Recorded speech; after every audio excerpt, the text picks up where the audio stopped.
ఇక గ్రామాల్లో ఉన్న సమస్యల పరిష్కారంతో పాటు స్థానికంగా ఉన్న ప్రజలు ఆర్థిక వృద్ధి సాధించడమే లక్ష్యంగా గ్రామ సభలు ఏర్పాటు చేశారని పొన్నూరు ఎమ్మెల్యే ధూళిపాల నరేంద్ర కుమార్ తెలిపారు. డిప్యూటీ సీఎం గ్రామ స్వావలంబన సాధించేందుకు కృషి చేస్తున్నారని తెలిపారు. గుంటూరు జిల్లా చేబ్రోలు మేజర్ పంచాయతీలో జరిగిన గ్రామ సభకు హాజరైన ఎమ్మెల్యే గత ప్రభుత్వంలో పంచాయతీ వ్యవస్థను భ్రష్టు పట్టించారని తెలిపారు. గ్రామీణ ఉపాధి హామీ పథకంలో అక్రమాలకు పాల్పడిన వారిని వదిలేది లేదన్న ఎమ్మెల్యే ధూళిపాల నరేంద్ర కుమార్తో మా correspondent Ravikrishna face to face.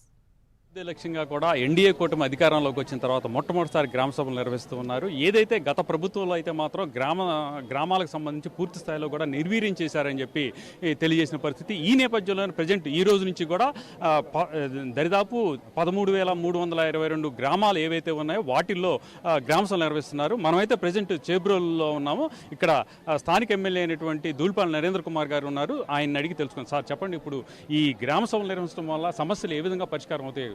ముఖ్యంగా ఏంటంటే ఫస్ట్ ప్రజలు ఈ ప్రభుత్వాన్ని, ఈ కూటమి ప్రభుత్వాన్ని ఎన్నుకుంది ఎందుకంటే ఒక స్వేచ్ఛ కోసం.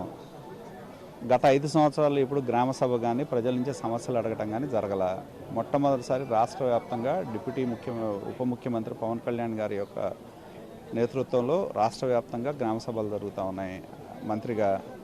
అలాగే ఇవాళ గ్రామ సభలో మేము ప్రజల నుంచి ఏదైతే ఉందో వాళ్ళ సమస్యలు మేము వినే అవకాశం కూడా మాకు కలిగింది. ప్రజలు కూడా మొట్టమొదటిసారి ఫీల్ అవుతున్నారు, ఎప్పుడు మేము సమస్యలు చెప్పుకుందామంటే వేదిక లేదు, చెప్పుకునే అవకాశం లేదని. ఇవాళ మొట్టమొదటిసారి వాళ్ళు ముందుకు వచ్చి మా సమస్యలు ఇవి అని చెప్పడం జరిగింది. ఖచ్చితంగా వాటిని ఈ వేదిక ఏంటంటే ఈ గ్రామ సభలు అనేవి రాబోయే రోజుల్లో ఈ గ్రామంలో జరగాల్సిన అభివృద్ధి కార్యక్రమాలు కావచ్చు, ఈ గ్రామ ప్రజల యొక్క అవసరాలను దృష్టిలో పెట్టుకొని రాబోయే కాలంలో ప్రభుత్వ పరంగా అభివృద్ధి కార్యక్రమాలు చేపట్టడం జరుగుతుంది. దానికి ఈ గ్రామ సభ ప్రధానమైన భూమిక పోషిస్తుందనే దానిలో ఎటువంటి సందేహం లేదు. కాబట్టి ఈ గ్రామ సభ ద్వారా ప్రజలు మా దృష్టి తీసుకొచ్చిన సమస్యలు పరిష్కారం చేసే విధంగా భవిష్యత్తులో మేము పనిచేస్తాం. సార్, ఇప్పుడు మీరు ఈ సభ నిర్వహించారు. సభలో ఎక్కువగా కూడా గ్రామస్తులు ఏ సమస్యల మీద వాళ్ళు చెప్పడం జరిగింది? ముఖ్యంగా ఏంటంటే ప్రభుత్వ పరంగా ఏంటంటే ఎన్ఆర్జీఎస్ని అనుసంధానం చేసి అటు రైతుల పరంగా కానీ గ్రామ అభివృద్ధి కార్యక్రమాలు ఏమేమి చేయొచ్చు, ఏమేమి పథకాలు ఉన్నాయనేది ప్రజలకు అవగాహన కల్పించే విధంగా ప్రభుత్వ అధికారులు ఎన్ఆర్జీఎస్ అనుసంధానంతో ఏం చేయొచ్చు అనేది చెప్పడం జరిగింది.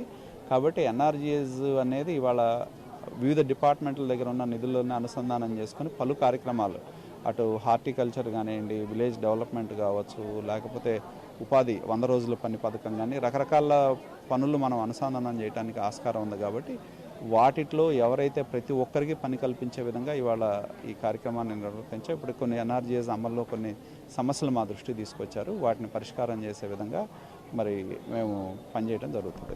సార్, నిన్నైతే డిప్యూటీ సీఎం పవన్ కళ్యాణ్ చెప్పడం జరిగింది, 47,000 కోట్ల రూపాయలు ఎన్ఆర్జీఎస్ నిధులు అయితే కేంద్రం ఇచ్చింది, కానీ వాటిల్లో మాత్రం పూర్తిగా కూడా పనులు జరగలేదు, దానికి సంబంధించిన ఫలాలు ఏవి ప్రజలకు అందలేదని చెప్పి ఆయన చెప్పారు. ఇప్పుడు అదేవిధంగా ఇప్పుడు మనకి ఎన్ఆర్జీఎస్ నిధులు ఏవైతే ఉన్నాయో దాన్ని ఏ విధంగా ముందుకు తీసుకెళ్తారు, దాంతో ఏ విధమైన పనులు జరుగుతాయి? ఎన్ఆర్జీఎస్ ద్వారా ప్రధానంగా ఏంటంటే కూలీలకి 100 రోజుల్లో ఉపాధి కల్పించడం అనేది లక్ష్యం. 2, దాని ద్వారా మెటీరియల్ కాంపోనెంట్ ఏదైతే వస్తుందో దాన్ని మిగతా నిధులు, అది గ్రామ పంచాయతీ కావచ్చు, మండల పరిషత్ కావచ్చు, రాష్ట్రం కావచ్చు, ఆ నిధులను అనుసంధానం చేసి గ్రామాలు కానివ్వండి వివిధ కావాల్సిన అభివృద్ధి కార్యక్రమాలు చేయటం అనేది 2వది. దాని ద్వారా అటు అభివృద్ధి అలాగే వాళ్ళ యొక్క ఆర్థికపరమైన పరిస్థితులు మెరుగు చేయడానికి ఆస్కారం ఉంటుంది. అలాగే పండ్ల తోటల పెంపకం ఇందాకే వివరించడం జరిగింది. ఏ విధంగా ఒక వ్యక్తి పండ్ల తోట వేసుకుంటే ₹1,00,000 వరకు ఆర్థిక సహాయం కల్పించే అవకాశం ఉందనేది కూడా చెప్పడం జరిగింది. కాబట్టి ఇదంతా కూడా గ్రామీణ అభివృద్ధితో, గ్రామీణ ప్రజల యొక్క ఆర్థిక అభ్యున్నతితో ముడిపడి ఉన్న కార్యక్రమం. కాబట్టి దీన్ని ప్రధానంగా ఇవాళ గ్రామ సభలు కొనసాగినాయి. అంటే ఎన్ఆర్జీఎస్ నిధులు పోయినసారి అయితే పూర్తిగా కూడా వాటిలో అవినీతి జరిగిందని చెప్పి ఒక ఫీల్ అయితే వచ్చింది. దాని మీద ఏమన్నా చర్యలు తీసుకునే అవకాశం ఉందంటారా? మన వైపు కూడా జరిగినట్టు తెలుస్తుంది. ఖచ్చితంగా ఎక్కడైతే ఎన్ఆర్జీఎస్ నిధులు వాటిని దుర్వినియోగం చేశారో వాటి మీద ఖచ్చితంగా చర్యలు ఉంటాయి. ఎక్కడైతే మా దృష్టికి కొన్ని చోట్ల ఉపాధి హామీకి సంబంధించి నిధులు దుర్వినియోగం కానీ సోషల్ ఆడిట్లో కొన్ని అభ్యంతరాలు నిర్వర్తించడం జరిగింది. ఆ అభ్యంతరాలు ఏవైతే ఉన్నాయో ఆ నిధుల దుర్వినియోగం సంబంధిత ఫీల్డ్ అసిస్టెంట్లు వాటి మీద చర్యలు కూడా తీసుకోవడం జరుగుతుంది. ఫైనల్గా చెప్పండి సార్, ఇప్పుడు గ్రామ సభలకు వచ్చేటువంటి ప్రజలకి మీరు ఏ విధమైన సూచనలు ఇవ్వదలుచు? మేము ఒకటే కోరుకునేది, ఇది ఒక ప్రజాప్రభుత్వం, ప్రజల కోసం పనిచేసే ప్రభుత్వం. కాబట్టి వారి యొక్క ఆలోచనలు, ఆకాంక్షలను మేము తీసుకొని దానికి అనుగుణంగా రేపు రాబోయే రోజుల్లో అభివృద్ధి కార్యక్రమాలు చేపడతాం.